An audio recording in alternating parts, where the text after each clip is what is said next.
大家好，是小鹅。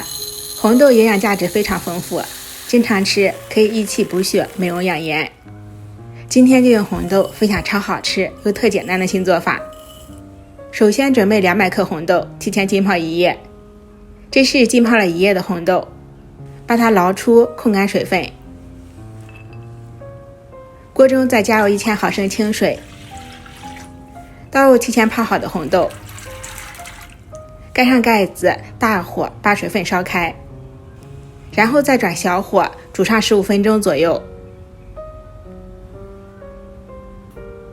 煮到红豆微微开花，又保持大面积的完整性。用手轻轻一捏就变成豆沙，这样就可以了。再用一个漏网把煮好的红豆粒都捞出，控干水分，放到一个大碗中。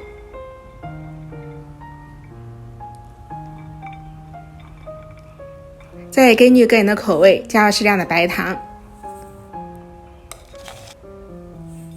用筷子搅拌均匀。这一步做出来的是蜜红豆，蜜红豆吃法非常多样，可以直接吃，做甜品，也可以做面包、馅饼，都超级好吃。今天分享另外一种超简单、特好吃的做法。往蜜红豆中分次少量加入糯米粉，再少加一点点煮红豆的汤汁，用筷子搅拌均匀，最后搅拌到这种非常粘稠抱团的糊状，每一粒红豆都被粘合起来，用筷子可以挑起来，这样就行了。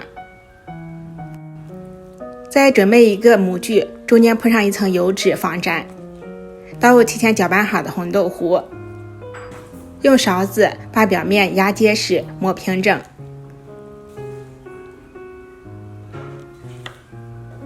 磨好之后再冷水上锅，盖上盖子，大火把水烧开。烧开之后我们再转小火，水开计时，蒸20分钟。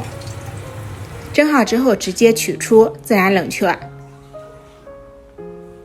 冷却到表面的红豆不粘就可以了。如果还是粘手，我们可以放入冰箱急冻半个小时到1个小时就可以了。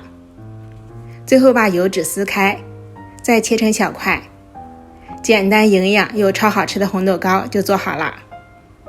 这样做出来的红豆糕，一粒一粒的，满满的都是红豆，看起来就非常非常的诱人。里面的每一颗红豆都是又软又糯，不发硬不加生，咬上一口软软糯糯，香甜可口，真的超级好吃，一块接一块，好吃到停不下来。做法呢也超简单，喜欢就试一下吧。喜欢我的视频就收藏、点赞、关注、转发一下吧。下期节目再见，感谢您的观看。